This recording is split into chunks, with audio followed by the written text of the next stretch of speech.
పోలవరం ప్రాజెక్టుకు సంబంధించి మేము డబ్బులు ఇచ్చేసాము అని కేంద్రం చెప్తుంది. మరి ఇంకా ప్రాజెక్టే పూర్తి కాలేదు, ఈ పరిస్థితుల్లోనే మేము ఇచ్చేసాము, డబ్బులు లేవు, ఇయ్యము అని మీరు చెప్తున్నట్ట. అంటే మా పోలవరం పరిస్థితి ఏమిటి? ప్రజలకు క్లారిటీ ఇవ్వాల్సిన అవసరం ఉంది. రాజధాని కథ ఏమిటి? రాజధాని కట్టుకోవాల్సిన అవసరం ఉంది. 2014లో చంద్రబాబు గారు చెప్పిన మాట 50,000 కోట్ల రూపాయలు కావాలి రాజధానికి అని. అదే ఇప్పుడు లెక్కేసుకుంటే కనీసం 1,00,000 కోట్ల రూపాయలైనా అవుతుంది. మరి ఆ లెక్కన మన రాజధాని, మా రాజధాని ఎప్పుడు అవుతుందో, బీజేపీ పార్టీ మీరు డబ్బులు ఎప్పుడు ఇస్తారో కూటమి కట్టినందుకు చంద్రబాబు గారు, బీజేపీ పార్టీ కలిసి సమాధానం ఇవ్వాల్సిన అవసరం ఉంది. వైజాగ్ స్టీల్కు సంబంధించి గత ప్రభుత్వం, వైసీపీ ప్రభుత్వం అయితే మాకేమి సంబంధమే లేదు, ప్రైవేటైజ్ అయితే అయిపోనియండి అన్నట్టుగా వ్యవహరించారు.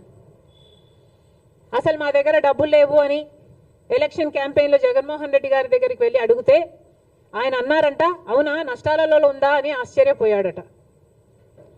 అలాంటి ప్రభుత్వం నుంచి ఇప్పుడు కూటమి ప్రభుత్వం వైజాగ్ స్టీల్ గురించి కొంతమంది ప్రైవేటైజ్ అవుతుందని కాదని అధికారంలో ఉన్న వాళ్ళే చెప్పి కన్ఫ్యూజ్ చేయగా నిన్న ఇంకొక మంత్రి ప్రైవేటైజ్ చేయబోము అన్నారు.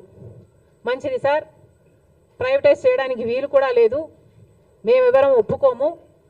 ప్రైవేటైజ్ చేయకపోయినా విశాఖ స్టీల్కు సంబంధించిన క్యాప్టివ్ మైన్స్ సంగతి ఏమిటి? క్యాప్టివ్ మైన్స్ ఏర్పాటు చేయాల్సిన అవసరం ఉంది. విశాఖ స్టీల్స్ నష్టాలలో నడుస్తుంది, కనీసం జీతాలు కూడా ఇచ్చుకోలేని పరిస్థితిలో వాళ్ళు ఉన్నారు. ఎప్పటికప్పుడు డబ్బులు కావాల్సి వచ్చినప్పుడల్లా వాళ్ళ భూమి అమ్ముకొని మరి వాళ్ళ జీతాలు ఇచ్చుకోవాల్సిన పరిస్థితికి అన్ని ప్రభుత్వాలు కలిసి వాళ్ళను దిగజార్చాయి. మరి ఇప్పటికైనా ఈ బడ్జెట్లోనైనా బీజేపీ విశాఖ స్టీల్ను ఆదుకుంటుందా? మన రాష్ట్రానికే కాదు దేశానికే గర్వకారణం విశాఖ స్టీల్. దయచేసి ఆదుకోవాలని చంద్రబాబు గారిని డిమాండ్ చేస్తున్నాం. ఈ బడ్జెట్లోనైనా బీజేపీతో ఆదుకునేలా చేయాలని చంద్రబాబు గారిని డిమాండ్ చేస్తున్నాం. ఇంకో పక్క విశాఖ రైల్వే జోన్కి భూములు ఇవ్వలేదని ఒకసారి బీజేపీ అంటే, భూములు ఇచ్చామని వైసీపీ అంటే, ఇలా ఒకరి మీద ఒకరు టెన్నిస్ బాల్ అన్నట్టు ఇటు నుంచి అటు అటు నుంచి ఇటు ఆడుకున్నారు 5 సంవత్సరాలు.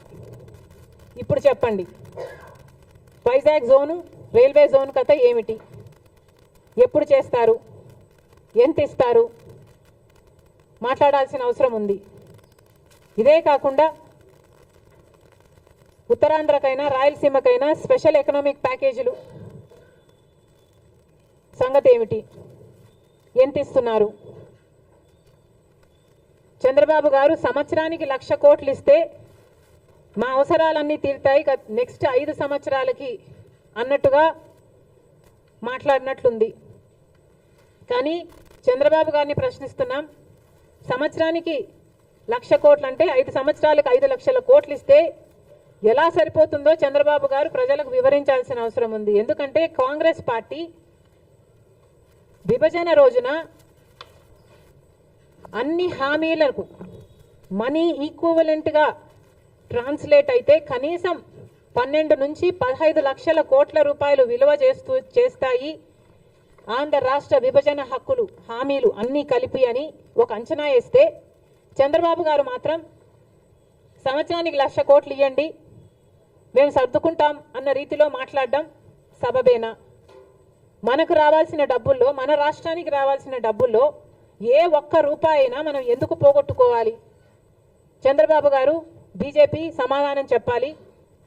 స్పెషల్ ఎకనామిక్ ప్యాకేజెస్ కింద మీరు ఎంత ఇస్తున్నారో క్లారిటీ ఇవ్వాల్సిన అవసరం ఉంది ఈ బడ్జెట్లో. కడప స్టీల్ ఫ్యాక్టరీ ఇంకా మొదలే కాలేదు, ఎడారిలాగా ఉంది ఆ ప్రాంతం.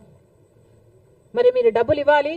బీజేపీ పార్టీ బడ్జెట్లో ఏం కేటాయిస్తుందో దానికి కూడా క్లారిటీ ఇవ్వాలి.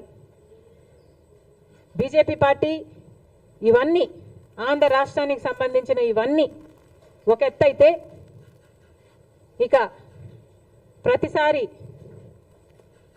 చెట్టెక్కే బేతాళుడిలాగా ప్రత్యేక హోదా, గత 10 సంవత్సరాలుగా గొంతు చించుకొని అరిచిన ప్రత్యేక హోదా అని బీజేపీ పార్టీ పట్టించుకోవడం లేదు. ఒకప్పుడు ఇదే ప్రత్యేక హోదా కోసం చంద్రబాబు గారు బీజేపీ పార్టీని విమర్శించి మట్టి తీసుకొచ్చారు, మా నోట్లో మట్టి కొట్టిపోయారు అని వ్యతిరేకించాడు. మరి అదే ప్రత్యేక హోదా గురించి మాట్లాడుతున్నాం. చంద్రబాబు గారు ప్రత్యేక హోదా గురించి ఏం చేయబోతున్నారో క్లారిటీ ఇవ్వండి. ప్రత్యేక హోదా లేకపోతే ఆంధ్ర రాష్ట్రానికి ఊపిరే లేనట్టు. ప్రత్యేక హోదా వస్తేనే మన బిడ్డల భవిష్యత్తు బాగుపడుతుంది. గత 10 సంవత్సరాలుగా చూసాము, మనకు ప్రత్యేక హోదా లేదు. ఈ ప్రత్యేక హోదా లేకపోవడం వల్ల కనీసం పట్టుమని కొత్తవి 10 పరిశ్రమలు కూడా రాలేదు ఆంధ్ర రాష్ట్రానికి. మరి ఇలాగే పోతే ఆంధ్ర రాష్ట్ర బిడ్డల భవిష్యత్తు ఏమైతుందో అందరూ ఆలోచించాల్సిన అవసరం ఉంది. ప్రత్యేక హోదా వస్తేనే మనకు రాయితీలు వస్తాయి, ట్యాక్స్ బెనిఫిట్స్ వస్తాయి, సబ్సిడీస్ వస్తాయి. ప్రత్యేక హోదా ఇచ్చిన రాష్ట్రాలలో వేల కొద్ది పరిశ్రమలు వచ్చాయి. మరి ఇవన్నీ రావాలి, జరగాలి అంటే ప్రత్యేక హోదా మనకు అవసరం. అలాంటి ప్రత్యేక హోదా కోసం ఏం చేస్తున్నారో, ప్రత్యేక హోదా కనీసం బీహార్ మాకు ప్రత్యేక హోదా కావాలి అని వాళ్ళ మీద ఒత్తిడి తెస్తుంది అని వింటున్నాం. కానీ టీడీపీ మాత్రం ప్రత్యేక హోదా మనకు అవసరమే లేదన్నట్టుగా మాట్లాడకుండా పోవడం చాలా దురదృష్టకరం, చాలా అన్యాయం. దయచేసి ప్రత్యేక హోదా కోసం కొట్లాడాల్సిన అవసరం ఉంది. మన ఎంపీలను వాడుకొని ఈరోజు బీజేపీ పార్టీ అధికారంలో ఉంది కాబట్టి మన రాష్ట్రానికి ప్రత్యేక హోదా తెచ్చే బాధ్యత చంద్రబాబు గారి మీద ఉంది. ఏ మోడీ గారైతే తిరుపతికి వచ్చి 5 సంవత్సరాలు కాదు 10 సంవత్సరాల ప్రత్యేక హోదా ఇస్తాను అని మాట ఇచ్చారో ఆ మాటను ఇప్పటికైనా నిలబెట్టుకోవాల్సిన అవసరం ఉంది అని కాంగ్రెస్ పార్టీ డిమాండ్ చేస్తుంది. ప్రత్యేక హోదా కోసం కాంగ్రెస్ పార్టీ డిమాండ్ చేస్తూనే ఉంటుంది. ఎందాకైనా కొట్లాడడానికి మేము సిద్ధం. ప్రత్యేక హోదాను మేము మర్చిపోనివ్వం. ప్రత్యేక హోదా ఆంధ్ర రాష్ట్రానికి ఊపిరి లాంటిదని మరొకసారి ఆంధ్ర రాష్ట్ర ప్రజలందరికీ మాటిస్తున్నాం. ప్రత్యేక హోదా కోసం కాంగ్రెస్ పార్టీ కొట్లాడుతూనే ఉంటుంది. Thank you.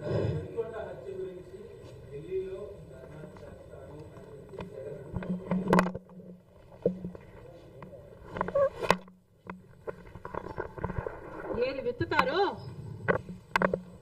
అదే కోస్తారు అని అంటారు. మరి జగన్మోహన్ రెడ్డి గారు హత్య రాజకీయాలు చేశారు, గొడ్డలి రాజకీయాలు చేశారు. హత్య చేయించిన వాళ్ళతో భుజాలు రాసుకొని తిరిగారు. సొంత చెల్లెళ్ళకే వెన్నుపోటు పొడిచారు. 5 కోట్ల మంది ఆంధ్ర రాష్ట్ర ప్రజలకు బీజేపీ పార్టీకి ప్రత్యేక హోదాను తాకట్టు పెట్టారు.